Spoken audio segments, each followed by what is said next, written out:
The celebration on the battlecruiser Eternal Dominion echoed through the metal corridors. Alien soldiers from a dozen different worlds raised their drinks and roared with victory. They had finally done it.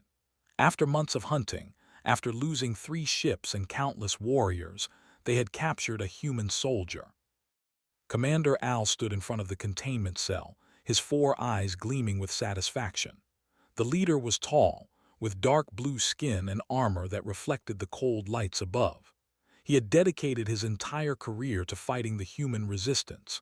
Every loss, every defeat, had burned in his mind like fire. But now, looking at the unconscious man behind the energy barrier, he felt something close to peace. The human looked ordinary. That was the strange part. Al had expected someone larger, more threatening. This man appeared to be in his middle years, with short dark hair and several scars crossing his face and arms. He wore torn combat gear that had seen better days. No badges, no medals, nothing to show his rank. Only a series of numbers tattooed on his left forearm, barely visible under the dried blood. "Is he secure?" Al asked the guard beside him. "Yes, Commander, triple restraints. His hands and feet are locked. We also injected him with paralysis serum. He will not move when he wakes up." Al nodded slowly. The ambush in the Epsilon sector had been perfect. A human supply convoy, 3 small ships carrying medical supplies and food. His fleet had surrounded them within minutes. The humans fought hard, as they always did, but they were outnumbered 20-1. 2 of the human ships exploded. The third tried to run but failed. When his soldiers boarded the damaged vessel, they found bodies everywhere, all dead except one. This man, sitting calmly in the cargo hold, his weapon on the ground beside him. He had not fought. He had not tried to escape. He simply waited, his hands raised, his eyes watching them with strange quietness. "Something is wrong with this," said a voice behind Al. He turned to see his second officer, a female named E. She was young but smart, and Al valued her judgment. "What do you mean?" he asked. "The way he surrendered. Humans do not surrender easily. They fight until the end, even when they know they will die. But this one just sat there. Why?" Al considered her words. She was right. In all his years fighting humans, he had rarely seen one give up without a fight. But perhaps this soldier was different. Perhaps he was tired of war. Perhaps he was simply a coward. "We will find out soon enough," Al said. "I have requested a human interrogator, someone who can speak his language and understand his thinking." The door at the end of the corridor opened, and a woman walked in. She was human, with long dark hair tied back and wearing the gray uniform of Coalition intelligence. Her face showed no emotion as she approached the cell. "Commander Al," she said with a slight bow, "you requested my services." Al studied her, had worked for the Coalition for 3 years. She had been born on Earth but left during the early days of the war. Some called her a traitor, others called her a realist. She provided valuable information about human tactics and thinking. The Coalition paid her well for this service. "Yes," Al said. "I want you to question the prisoner, find out what he knows. Unit positions, supply routes, weapons caches, everything." Looked past him at the unconscious man in the cell. For a moment, something flickered across her face. Recognition, fear, Al could not tell. "When will he wake?" she asked. "Within the hour. The medical team is monitoring his condition. You may begin questioning him as soon as he is conscious." Nodded but said nothing more. She continued to stare at the prisoner, her expression unreadable. 2 hours later, the medical alert sounded. The prisoner was awake. Al rushed to the observation room above the cell and looked down through the one-way glass. The human sat upright, his eyes open and alert. The restraints held him firmly to the metal chair, but he did not struggle against them. He simply sat there, breathing slowly, looking around the cell with calm interest. Entered the cell carrying a small data pad. The door sealed behind her with a heavy sound. She stood for a moment, several feet away from the prisoner, watching him. "Do you understand me?" she asked in the human language called Korean. The prisoner's eyes moved to her face. He studied her for several long seconds before answering. "Yes," he said. His voice was quiet and rough, like stones grinding together. "My name is, I am here to ask you some questions. If you cooperate, things will be easier for you." The prisoner said nothing. He continued to watch her with those calm, dark eyes. "What is your name?" asked. "Your rank." "I have no rank anymore." "Your unit." Tilted his head slightly. "I have no unit." Frowned, she made notes on her data pad. "You were found on a supply ship in the Epsilon sector. What was your mission?" "I was delivering medicine." "Just medicine?" "Yes." "Why did you not fight when we boarded your ship?" For the first time, something changed in his expression. It was subtle, almost invisible, but caught it. A slight tightening around his eyes. Not fear, not anger, something else. "I am tired of killing," said. Above in the observation room, Al leaned forward. "He is lying," he said to her. "Scan the database. Use his biometric data. Find out who he really is." In the cell, continued her questions. She asked about supply routes, about human bases, about resistance leaders. Answered some questions with simple words. Others he ignored completely. He never looked away from her face. After 20 minutes, paused. She glanced up at the camera in the corner of the cell, knowing Al was watching. Then she looked back at. "Why did you really surrender?" she asked quietly, her voice barely above a whisper. Leaned back in his chair as much as the restraints would allow. He studied her face carefully, as if making a decision. When he spoke, his voice was so soft that the listening devices in the ceiling almost missed it. "You should leave this ship," he said, "now while you still can." Felt ice run down her spine. There was no threat in his voice, no anger, just a simple statement of fact delivered with strange kindness. She opened her mouth to respond, but the alarm cut her off. Red lights flashed throughout the ship. A voice boomed over the speakers in the Coalition language, urgent and afraid. "Commander Al to the bridge immediately. Emergency Protocol Alpha. Commander to the bridge." Looked up at the camera. Through the one-way glass, she could see Al running from the observation room, his face twisted with sudden fear. She turned back too. He sat quietly in his chair, still watching her. But now, for the first time, there was something else in his eyes. He was not afraid. He was waiting. Al burst onto the bridge, his heart pounding hard in his chest. Officers ran between stations, their voices sharp with panic. Screens flashed with red warnings. Something was very wrong. "Report," Al shouted. The intelligence analyst turned from his console. His face had gone pale, his hands shaking as he pointed at the main display. The young officer had worked for Coalition intelligence for 2 years, analyzing enemy patterns and identifying targets. Al had never seen him look frightened before. "Sir, the biometric scan you ordered. When we ran the prisoner's data through the military database, it triggered something. Security alerts are coming from every sector. High Command is trying to contact us." "Show me," Al demanded. His fingers moved across the controls. The main screen changed, showing a file with thick red borders. The classification level made Al's blood run cold. Extinction class. He had never seen that designation before. It was reserved for threats that could destroy entire civilizations. The file opened. A single designation appeared in bold letters. Reaper 1, CALLSIGN, the Reaper. Below it, a list of statistics began scrolling. Battle records, kill counts, mission reports. Al read the numbers once, then again, unable to believe what he was seeing. Battle of Titan's Gate, 12,000 enemy casualties, single operative. Siege of Base, 8,400 enemy casualties, single operative. Defense of Colony 7, 15,200 enemy casualties, single operative. The list continued. 23 major engagements, 47,000 confirmed kills, not kills by his unit, not kills by his army, kills by him alone. This cannot be real, Al whispered. Pulled up a video file. It showed a battlefield on some distant world. Smoke filled the air, bodies lay everywhere. In the center of the carnage stood a single figure in dark armor. He moved like death itself, fast and silent. Each movement was efficient, perfect.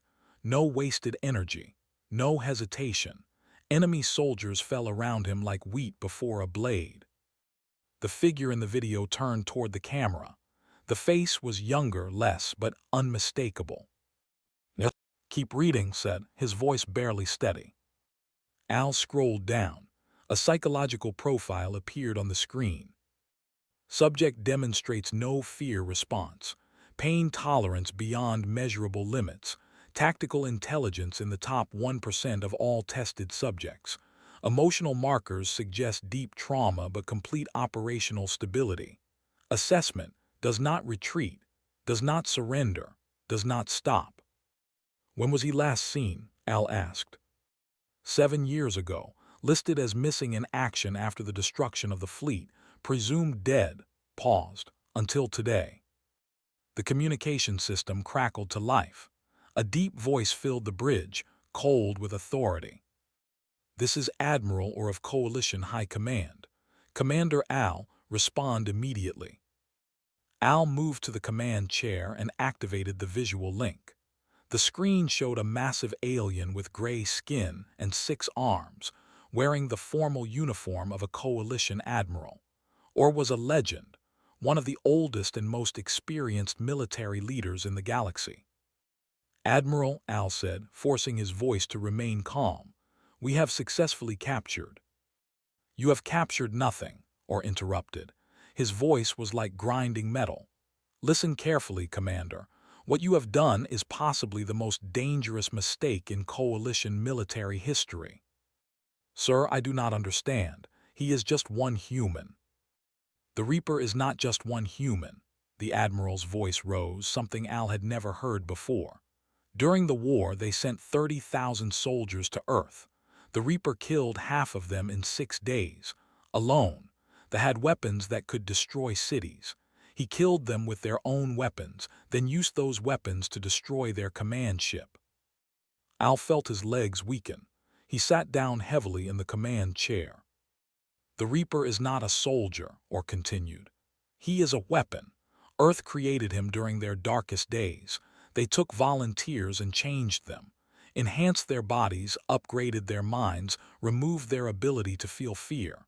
They called them Reapers because death followed wherever they went." "But he surrendered," Al protested weakly. "He let us capture him without fighting." There was a long silence. Winter spoke again. His voice was quiet. That was somehow worse than the shouting. "Think, Commander. The Reaper has never surrendered, not once in his entire service record.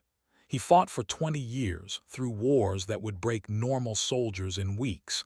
If he stopped fighting, if he let you capture him, it was not because he surrendered." Al felt ice spread through his veins. "Then why?" "Because he wanted you to bring him aboard your ship. You have not captured the Reaper, Commander. He has captured you."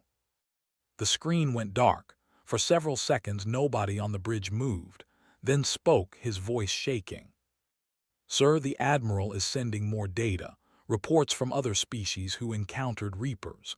The Empire lost 40 ships trying to kill one. The Collective surrendered their entire home sector after fighting one for 3 months.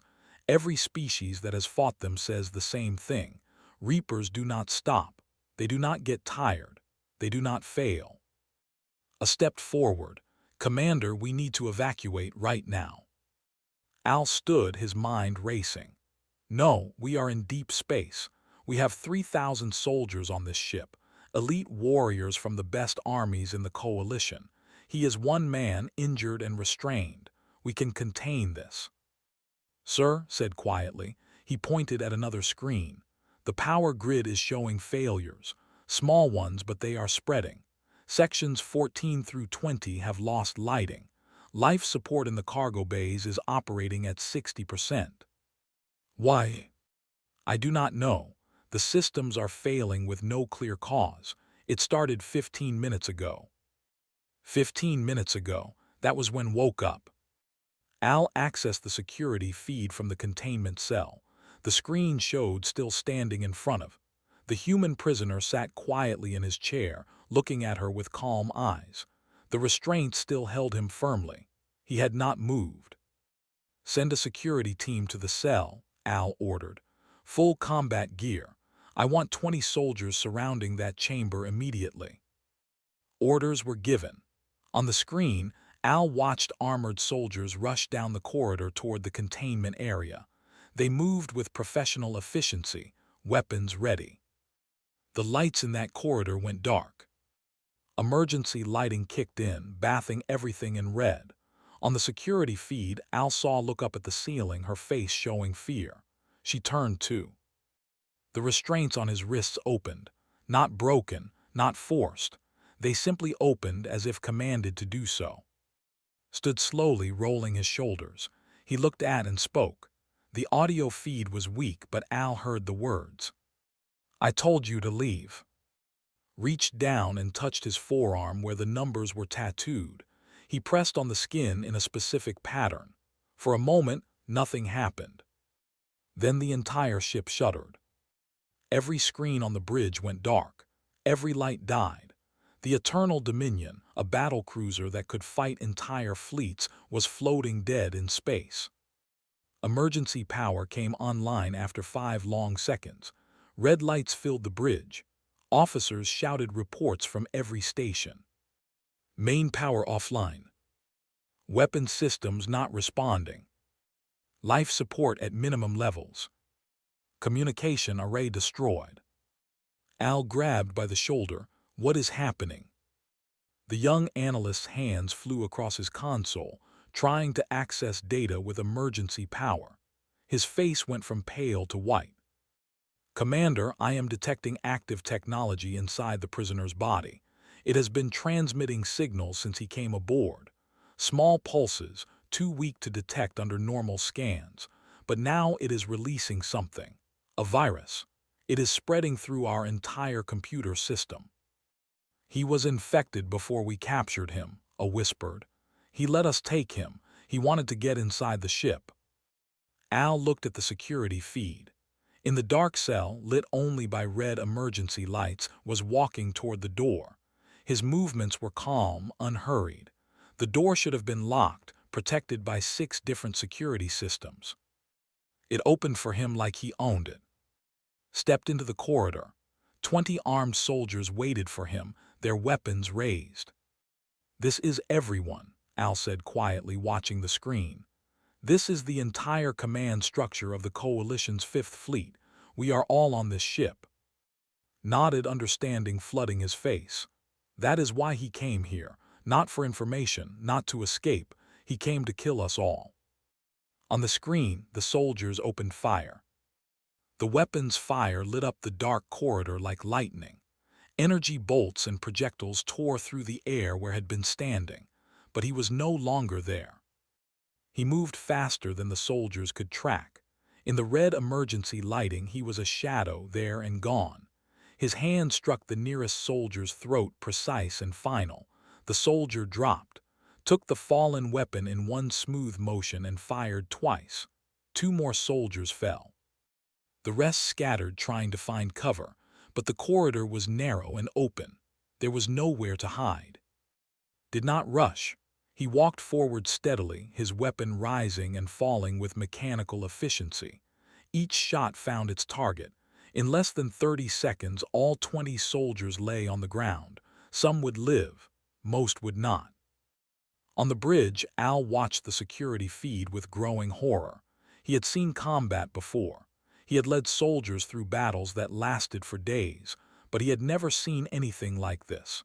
Moved like he was following a dance he had practiced 10,000 times. Every motion had purpose. No energy was wasted. No hesitation existed. Send everything we have, Al ordered.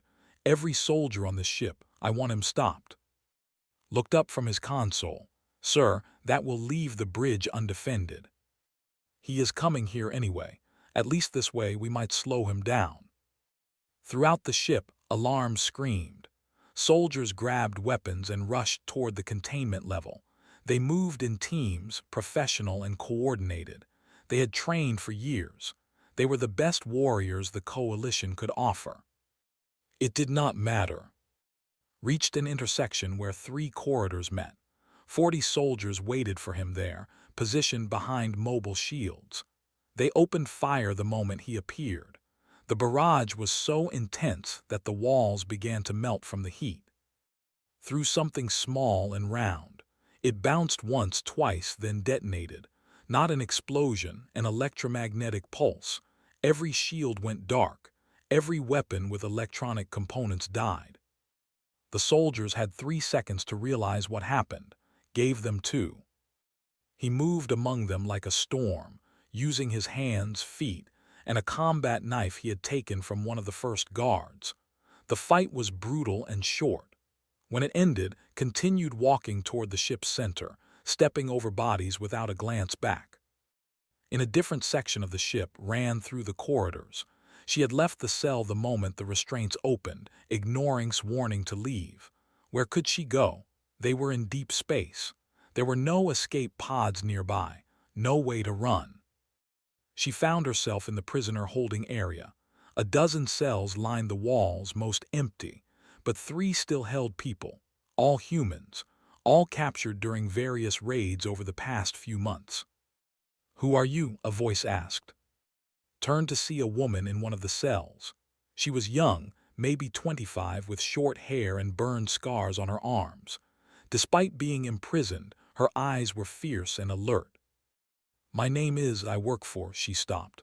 "It does not matter anymore. The ship is under attack, internal attack. We need to evacuate." "You work for the coalition," the woman said. It was not a question. "I can tell by your uniform." "Yes, I did. I do not know what I am anymore."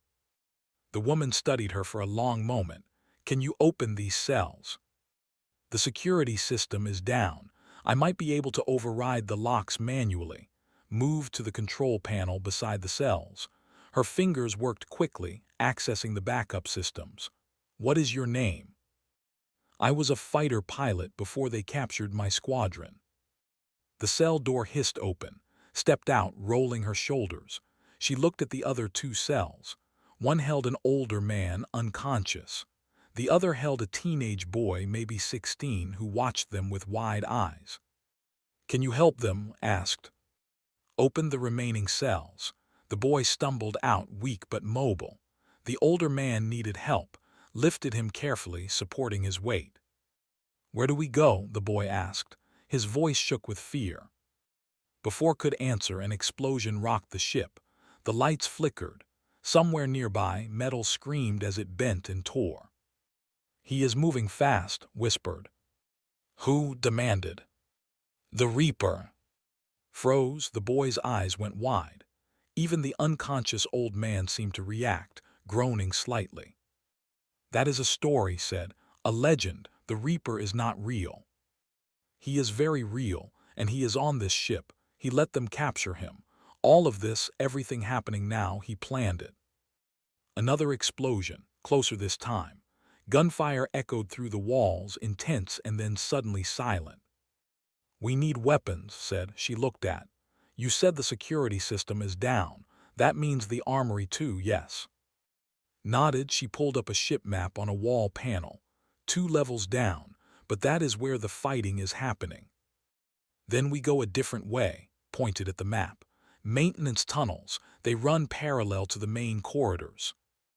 They moved quickly, led them to a maintenance access panel and opened it.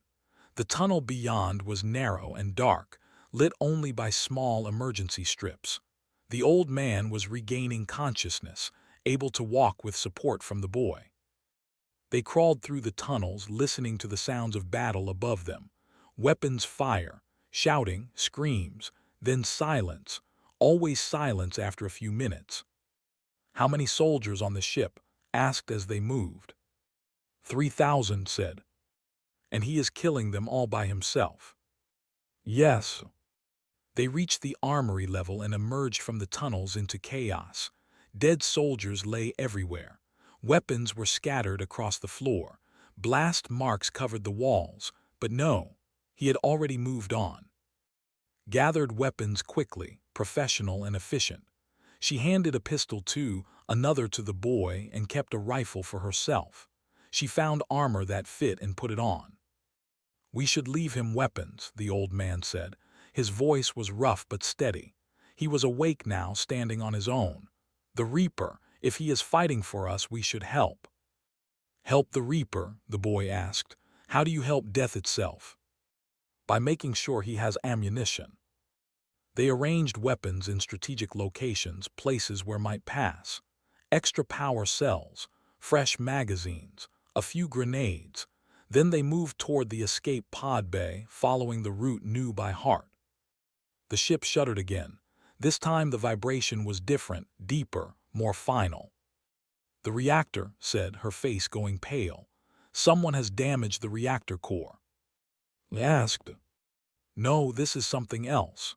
Accessed a wall panel pulling up engineering data. "It is a self-destruct sequence. Al must have activated it. If he cannot win, he will take everyone with him." "How long?" 15 minutes. They started running. The escape pod bay was 5 levels up and on the far side of the ship. Even running at full speed, it would take them 10 minutes to get there. Behind them, deeper in the ship, reached the reactor chamber. 50 elite guards waited for him there, the best soldiers Al had. They had prepared the ambush carefully, setting up crossfire positions and blast traps. They lasted longer than the others, almost 3 minutes. Stood among the bodies, breathing hard. Blood ran down his left arm from a deep cut. His right leg was burned where an energy bolt had hit him, but he was still standing, still moving. He looked at the reactor core. The self-destruct was active, counting down. He could stop it. The virus he had released gave him control of every system on the ship. But stopping it was not part of the mission. Turned and walked toward the bridge. He had one more objective to complete. On the bridge, Al watched the counter. 12 minutes. His entire command staff was dead, killed when fought through the bridge defense. Only remained hiding behind a console, too afraid to move. The bridge door opened. Stepped through, his weapon raised. Al stood in the center of the bridge, unarmed. There was no point in fighting now. "Why?" he asked. "Why all this? You could have just destroyed the ship. Why come aboard?" Walked to the main computer terminal. His fingers moved across the controls, accessing files that should have been impossible to reach. "You have something I need," said. His voice was quiet, almost gentle. "What?" "Information and a prisoner." Al's eyes widened. "The Admiral, you came for Admiral X." Did not answer. He finished downloading the data he needed, then turned to leave. "You are going to die here too," Al said. "The self-destruct cannot be stopped. You have 8 minutes." Paused at the door. He looked back at the commander. "I know," he said. Then he was gone, running through the corridors toward the lower holding cells where high-value prisoners were kept. The ship was dying around him.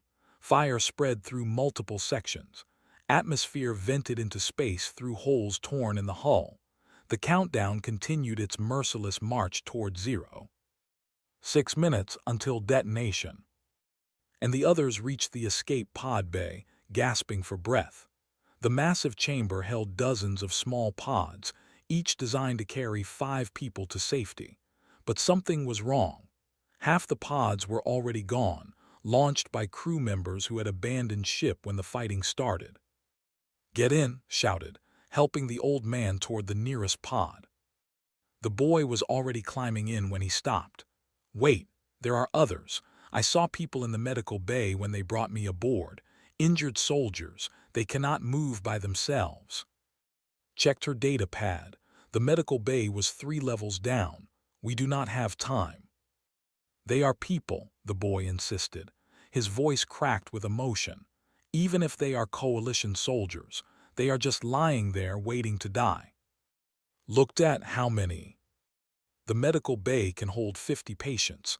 I do not know how many are there now. 5 minutes. We cannot save everyone, said.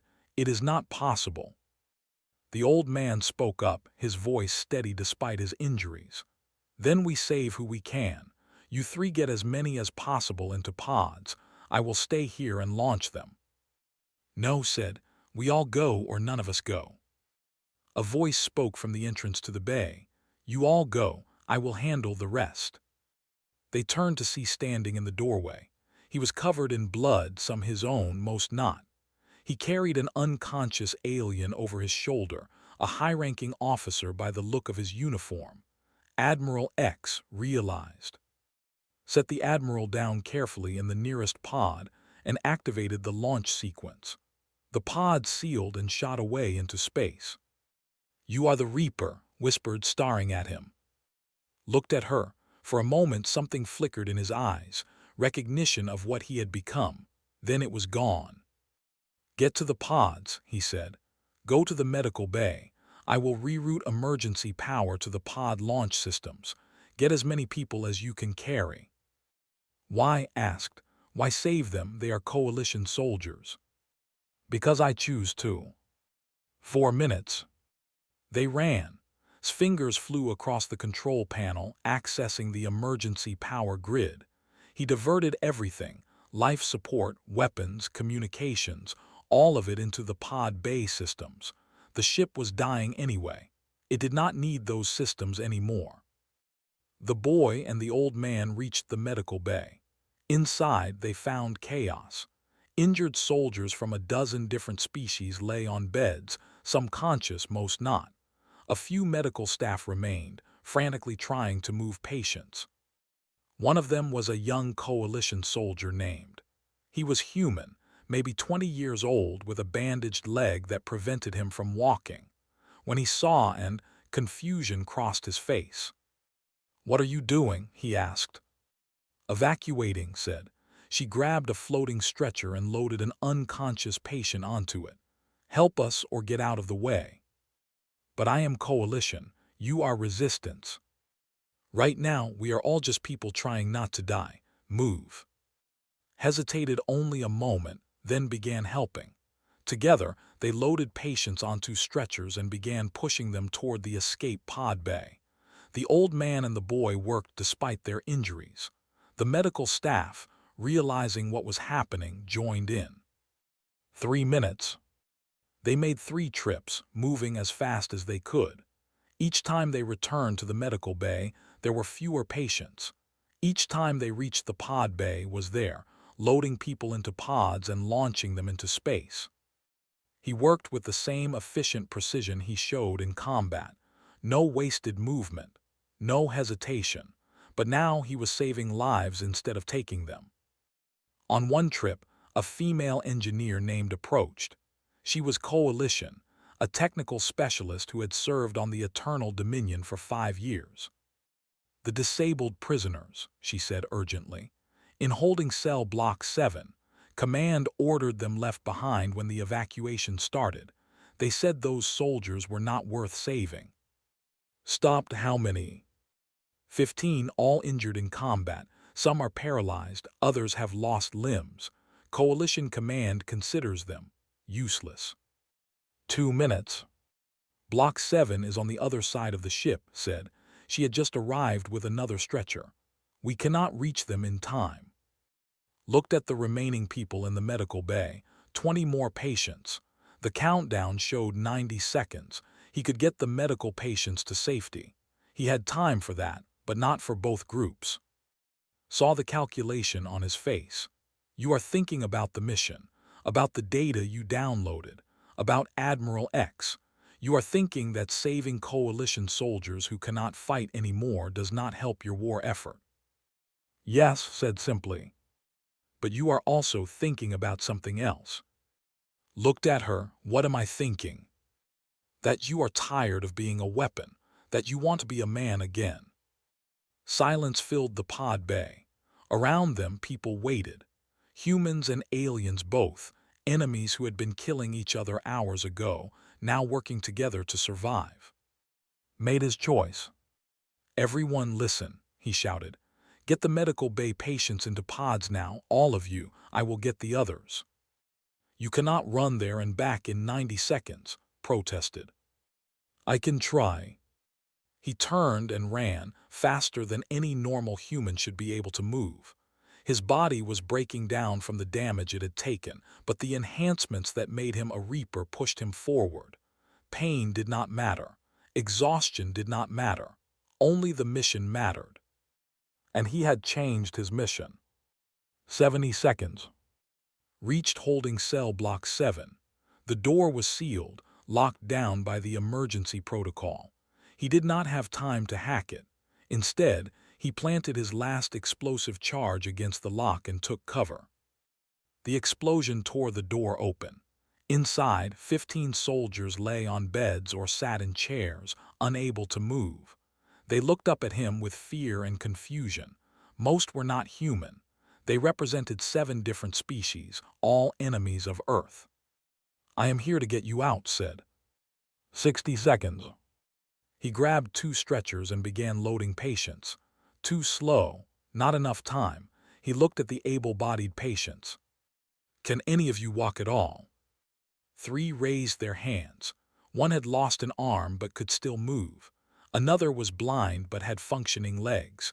The third was in pain but mobile. "Help me," said. They did, enemy soldiers helping their enemy, all of them racing against death. They moved patients onto stretchers, then began pushing them toward the pod bay. 45 seconds. Saw them coming down the corridor. The medical bay was empty now, everyone safely in pods, but she had waited, unable to leave without knowing if would return. "Get them in," shouted. They worked together. The young coalition soldier lifted patients with his good leg. The engineer operated the pod controls. The boy who had insisted on saving everyone ran between pods, helping seal the doors. 20 seconds. "That is everyone," called out. "Not everyone," said. She stood beside an empty pod looking at, "You need to go too." Shook his head. "The data I collected, it needs to reach human command. You take it." He handed her a small drive. "Get it to Admiral at Outpost 17. Come with us. Someone needs to make sure all the pods launch correctly. The system is damaged. It might fail." 10 seconds. Grabbed's arm.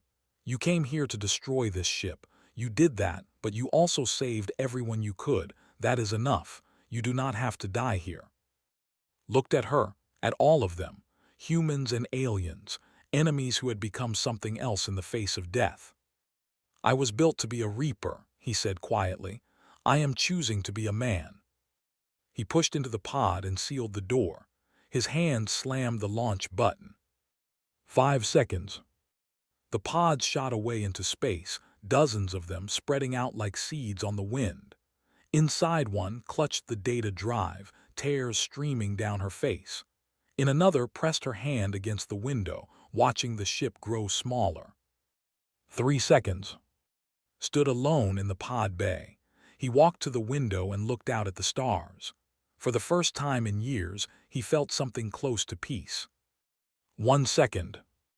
The eternal dominion exploded in a brilliant flash of light, a star being born and dying in the same moment. The blast wave pushed the escape pods farther into space, but they were far enough away now. They would survive. In her pod accessed the data drive. Files began appearing on the small screen. Detailed information about coalition black sites, bioweapons programs, secret prisons, everything needed to end the war. But there was also a video file, personal, meant for whoever recovered his body. She played it. His face appeared on the screen, recorded sometime before the mission. "If you are watching this, I did not make it out. That is fine. I stopped counting the days I had left a long time ago. I want you to know that I made choices today. Real choices. Not programming, not orders. Choices. I saved people who did not deserve to die. I hope that means something. I hope I was more than what they made me." The video ended. In the darkness of space, the pieces of the Eternal Dominion drifted like fallen leaves. The human recovery vessel Morning Star arrived 18 hours later, its sensors detecting the emergency beacons from the escape pods scattered across the sector. Captain stood on the bridge, watching the tactical display with growing confusion. "How many pods?" she asked. 47, Captain. All broadcasting coalition distress signals. "Are they damaged, under attack?" The sensor officer shook his head. "No, Captain, they appear to be functioning normally, but there is something strange. Some of the pods contain human life signs, others contain various alien species." Frowned. A coalition battlecruiser had been tracked to this sector 3 days ago. Intelligence suggested it was the Eternal Dominion, the flagship of their Fifth Fleet. Now there was nothing but debris and escape pods. "Begin recovery operations. Bring them all aboard but keep the aliens under guard. I want to know what happened here." The first pod they recovered held. She was exhausted, dehydrated but alive. When the pod opened, she stumbled out, clutching a data drive like it was the most precious thing in the universe. "I need to speak to your commanding officer," she said. "Immediately. This cannot wait." Met her in the briefing room. Looked terrible, her eyes red from crying, her hands shaking. But her voice was steady as she told the story. The capture, the interrogation, the revelation of who really was, everything that followed. When she finished, sat in silence for a long moment. "The Reaper," she said finally. "I heard stories about him when I was a junior officer. They said he died 7 years ago." "He did die today," placed the data drive on the table, "but not before he completed his mission, and not before he saved over 100 lives. Coalition lives." Picked up the drive. "What is on this?" "Everything. Locations of every coalition black site, details of their bioweapon program, communication codes, supply routes, everything we need to end this war." Paused. "And a message from him, personal. You should watch it." Over the next few hours, the Morning Star recovered all 47 pods. The survivors were separated, humans in one section, aliens in another. Medical teams worked around the clock, treating injuries and exhaustion. Was among the first to recover. She immediately asked to see the other survivors. When told that the coalition soldiers were being held separately, she objected. "They worked with us," she said. "They helped save lives. Some of them carried injured humans to the pods. You cannot just lock them up like prisoners." "They are the enemy," the security officer said. They were the enemy. Now they are something else. Eventually, Captain agreed to a meeting. She gathered representatives from both groups in the main conference room, humans on one side, aliens on the other. The tension was thick enough to cut with a knife. Sat on the alien side, his bandaged leg stretched out in front of him. He looked nervous, surrounded by human soldiers who had been fighting his people for years. The engineer sat beside him. So did the 3 soldiers had rescued from holding cell block 7, one with a missing arm, one who was blind, one still in pain but alive. "I know what you all think," said, his voice quiet but steady. "We are coalition. We are the enemy. You have every right to hate us. Many of you have lost friends and family because of us." "Then why should we listen to you?" a human soldier demanded. "Because someone showed us that we are more than our uniforms, more than our orders." Looked around the room. The Reaper could have left us all to die. He had completed his mission. He had the data. He had rescued the Admiral. He had every reason to save only humans and let the coalition soldiers burn with the ship. "But he did not," continued. "He saved everyone he could, not because we deserved it, not because it was strategic, but because he chose to see us as people, not just enemies." Stood up. "I spent 2 years in a coalition prison camp. I was tortured. I watched friends die. I have every reason to want revenge." She paused, her voice breaking slightly. But when I stood in that pod bay, watching coalition soldiers and humans working together to save each other, I understood something. This war has gone on long enough. Both sides have done terrible things, but it ends when we choose to end it. The room fell silent. Then one of the older human survivors spoke. The man had helped from the prison cells. My name is, I fought in the first battle of this war 30 years ago. I have killed more aliens than I can count. I have lost 2 sons and a daughter to this conflict. He looked at the coalition soldiers. But yesterday, a young coalition medic gave me water when I was dying. He did not have to. I was the enemy. But he saw a human being who needed help. One by one, people began to share stories. A human pilot who was pulled from burning wreckage by a soldier.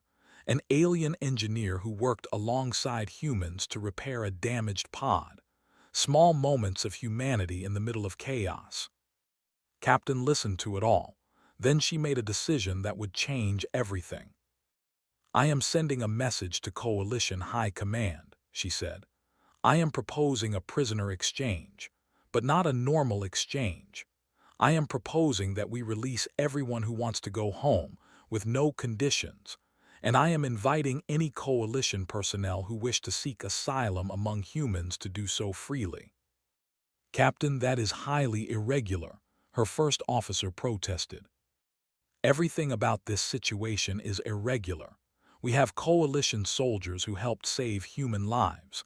We have humans who worked alongside former enemies.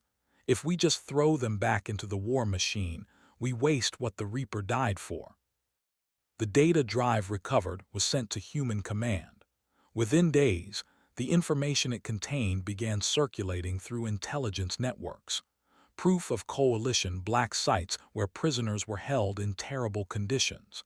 Evidence of bioweapon programs that violated every galactic treaty. Communication codes that exposed corruption at the highest levels of coalition government. The public outcry was immediate and massive, not just from humans, but from coalition citizens who had been lied to about the war. Protests erupted on a dozen worlds. Coalition military units began refusing orders. The government that had held dozens of species together for centuries began to crack. 3 weeks after the destruction of the Eternal Dominion, Coalition High Command requested peace talks. Admiral Orr himself led the delegation. When he entered the negotiation chamber, he saw familiar faces on the human side, who had provided detailed testimony about coalition war crimes. The intelligence analyst who had survived and now worked to verify the data from his drive. But the person who surprised him most was the young coalition soldier, sitting in the middle of both delegations as a neutral mediator. You switched sides, Orr said to him. No, Admiral, I switched to a different perspective. There are no sides anymore, just people trying to end a war. The negotiations took months, but they succeeded. The data recovered made it impossible for the coalition to hide their crimes. The stories of cooperation among the survivors made it impossible to maintain that the enemy was inhuman and evil. Treaties were signed, borders were redrawn, war crime tribunals were established for both sides. It was not perfect. Many people on both sides were angry about the peace, but it held. Became a liaison officer, working to build trust between former enemies. She traveled to colony worlds, telling the story of what happened on the Eternal Dominion. Many people did not believe her. How could a single soldier change everything? But she had proof. She had the survivors. She had the testimony of people from both sides who had worked together to survive. 6 months after the war ended, a memorial was built in orbit around Earth. A simple structure, elegant and quiet. It held the names of everyone who had died in the conflict. Humans and aliens both, soldiers and civilians, all remembered together. Among the names was one marked with a special designation. The Reaper, status, gave his life so others could live. Visited the memorial on the anniversary of that day. She floated in zero gravity looking at the names. So many, too many. found her there. They had become friends over the past months, bonded by what they had survived together. "Do you think he knew?" asked. "When he made his choice, do you think he knew it would lead to this, to peace?" "No," said. "I think he just wanted to save people. I think he was tired of being a weapon and wanted to prove he was still human. He did prove it, in the most human way possible. He chose mercy when he could have chosen revenge." Below them, on Earth and on dozens of colony worlds and alien planets, people were rebuilding. Former enemies worked side by side, constructing new cities where old ones had been destroyed. Children who had grown up knowing only war were learning to play together without fear. It was not perfect. Old hatreds did not disappear overnight, but it was a beginning. In a small colony on the edge of human space opened a technical school. She taught engineering to students from multiple species, showing them how to build instead of destroy. Among her students was the boy who had insisted on saving everyone from the medical bay. He was older now, studying to become a doctor. Worked with refugee organizations, helping displaced people from both sides find new homes. He walked with a permanent limp from his injured leg, a reminder of what he had survived. The old soldier started a foundation for veterans suffering from trauma. His doors were open to everyone, regardless of which side they had fought on. "We all carry scars," he told people who came seeking help. "The uniform does not matter anymore." The universe remembered the Reaper in different ways. To some, he was still the terrifying weapon who had killed tens of thousands. To others, he was the man who chose to save his enemies when he could have let them die. But to those who had been there, who had watched him make his choice in that pod bay with seconds left before detonation, he was something else. He was proof that people could change, that warriors could become healers, that weapons could become men. Told the story often to anyone who would listen. She always ended it the same way. They captured a man thinking they had won a great victory. But when his name was revealed, when they learned he was the Reaper, they realized their mistake too late. He destroyed their ship. He killed many of their soldiers. He completed his mission perfectly. But in his final moments, he did something no one expected. He became more than what they made him. He chose to save lives instead of take them. And in doing so, he showed us all that we are more than our worst moments. We are defined not by what we are forced to become, but by what we choose to be. In the cold darkness of space, where the eternal dominion had exploded, debris still drifted. Search teams had recovered most of the wreckage. They found no trace of his body. Some said the explosion had vaporized it completely. But others, the ones who knew him from the old stories, believed something different. They believed the Reaper had survived worse things than explosions. They believed he was out there somewhere, finally free of the war that had defined his entire life. Maybe they were right, maybe they were not. It did not matter. What mattered was the choice he made, and the peace that choice helped create. The legend of the Reaper lived on, but now it was a different legend. Not about death and destruction, but about the moment a weapon remembered it was human. The moment a man chose mercy over mission. The moment everything changed. And in quiet places across the galaxy, when people spoke his name, they no longer whispered it in fear. They spoke it with respect, with gratitude, with hope. Because had proven that no one was beyond redemption, that even in the darkest moments, people could choose something better. That wars did not end when one side won, but when both sides chose to stop fighting. The Reaper had come to destroy. He stayed to save. And in doing both, he changed the universe forever.